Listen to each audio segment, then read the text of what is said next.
This month we're going to be showing The Warriors, Kathleen Edwards, The Room, Hey Rosetta, Clockwork Orange, Ron Sexsmith, Reservoir Dogs.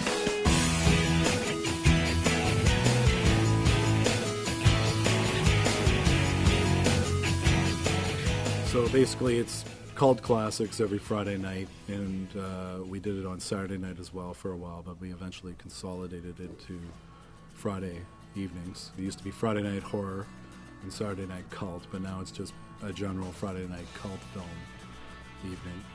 And sometimes we do double bills, but mostly we do single bills these days.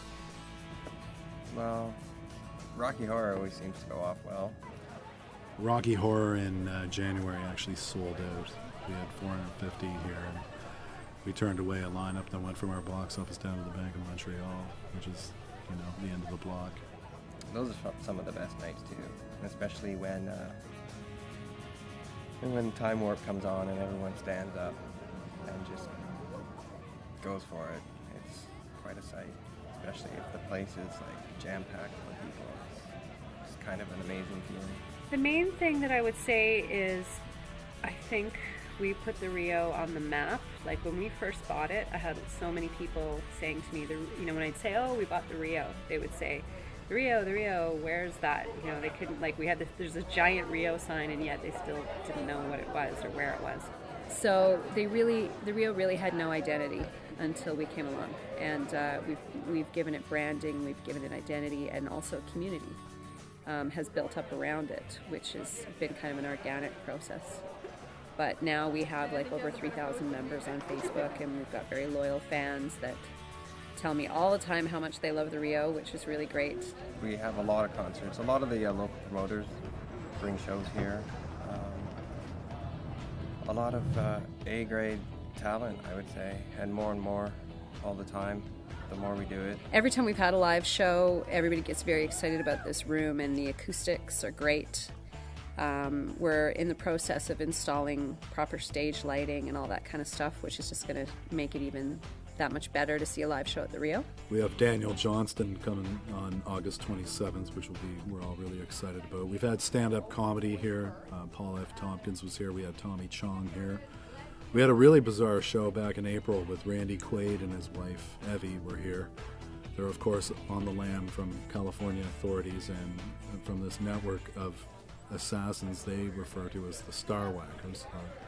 Alleged assassins, so they made a conspiracy movie about the people out to get them and showed it here. And that actually generated international press attention. CNN was here and stuff.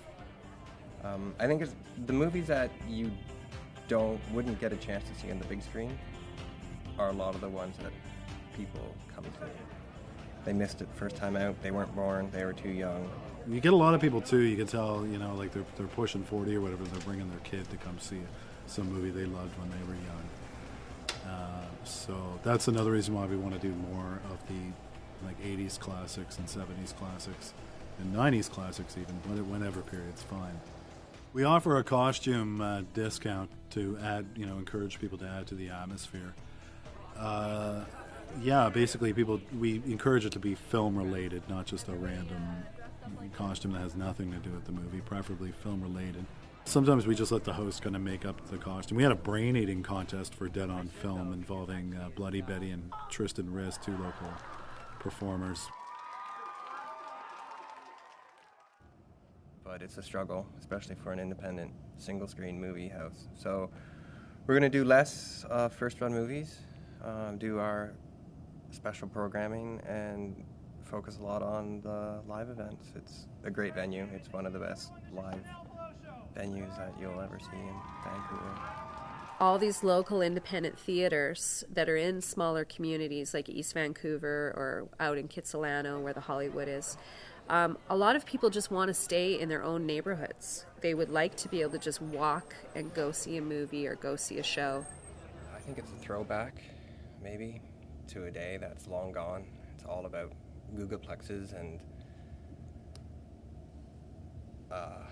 isolation.